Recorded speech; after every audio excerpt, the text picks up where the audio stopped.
అంటే నాకు ఇంకొక మాట కూడా అనిపించింది. సమరసింహారెడ్డి ఇంకొకటి 2 సినిమాల తాలూకా ఛాయలు కనిపిస్తాయి సినిమాలో అనడానికి రీజన్ ఏంటి? ఆ టాక్ బయట కనపడ్డా. అంటే సమరసింహారెడ్డి, నరసింహనాయుడు, బాలకృష్ణ గారి సినిమాల్లో ఒక లైఫ్ లాంగ్ ఆయన హిస్టరీలో గుర్తుండిపోయే సినిమాలు. సో మేజర్ కారణం ఏంటంటే బ్యూటిఫుల్ ఎమోషన్స్ ఉంటాయి ఆ 2 సినిమాల్లో. యాక్షన్తో పాటు ప్యారలల్గా ఎమోషన్ చాలా పెద్దపీట వేశారు ఆ సినిమాలకి. సో అందువల్ల ఈ సినిమాని ఫ్యాన్స్ కానీ బయట ట్రేడ్ కానీ లేదా మేమైనా సరే మేము ఎందుకు కాన్ఫిడెంట్గా ఫీల్ అవుతున్నాం అంటే బ్యూటిఫుల్ ఎమోషన్ పండింది ఈ సినిమాలో.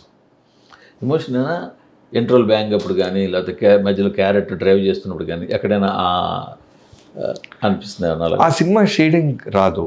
మా నాగవంశీ గారి మాటల్లో ఏంటంటే ఆ సినిమాలో ఎలా అయితే ఫ్యాన్స్ గుర్తుండిపోయావు లైఫ్ లాంగ్, ఈ సినిమా కూడా అలా గుర్తుండిపోద్ది అనేది ప్రయత్నం అయింది.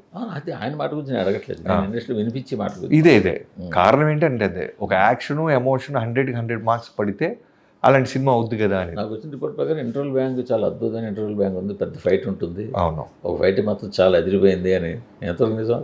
యా, ఇంట్రో ఉంటుంది, ఇంట్రో బ్యాంగ్ ఉంటుంది, అలానే మిడ్ ఆఫ్ ద ఫస్ట్ హాఫ్లో ఎక్స్ట్రాడినరీ ఒక చేజ్ సీక్వెన్స్ ఉంటుంది.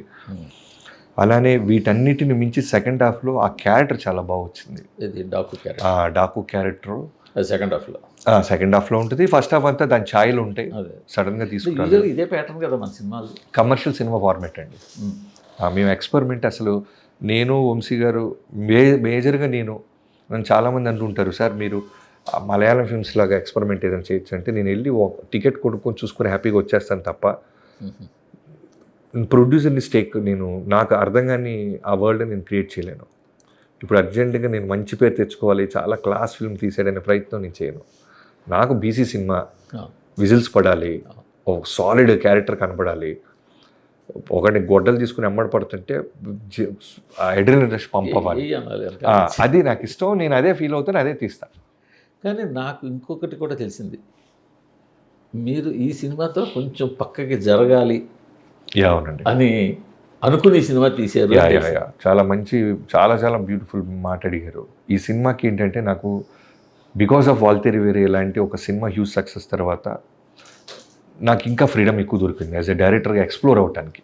ఫర్ ఎగ్జాంపుల్ ఒక బెస్ట్ డిఓపిని నేను తెచ్చుకోగలిగాను. విజయ్ కార్తిక్ కన్నన్ అని జైలర్ నుంచి ఒక డిఓపిని తీసుకొచ్చాం. సో తనకు కూడా ఏం చెప్పానంటే ఈ సినిమా ఖచ్చితంగా బాలకృష్ణ గారి ఫ్యాన్స్ ఒక 3 ఫైట్లు 2 సాంగ్స్ చిన్న కంటి తడిపెట్టే సీన్స్ ఉంటే వచ్చే జనం వస్తారు. మన టార్గెట్ అది కాదు. మల్టీప్లెక్స్ ఆడియన్స్ కూడా చూడాలి, న్యూ ఏజ్ ఆడియన్స్ చూడాలి. పక్క రాష్ట్రం కూడా మన ట్రైలర్ చూసో మన సినిమాను చూసో వాళ్ళ కథా చర్చల్లోనో వాళ్ళ డిస్కషన్స్లోనో మన సినిమాను ఒకసారి ప్లే చేయాలి అనే ఒక మోటివ్ నేను గట్టిగా బలంగా పెట్టుకున్నాను. సో విజువల్గా స్ట్రాంగ్గా చెప్పాలి. ఎందుకు మన రెవెన్యూలు బాగుంటున్నాయి, బ్లాక్ బాస్టర్ అంటున్నారు తప్ప రిఫరెన్స్ సినిమా ఎందుకు అవ్వట్లేదు?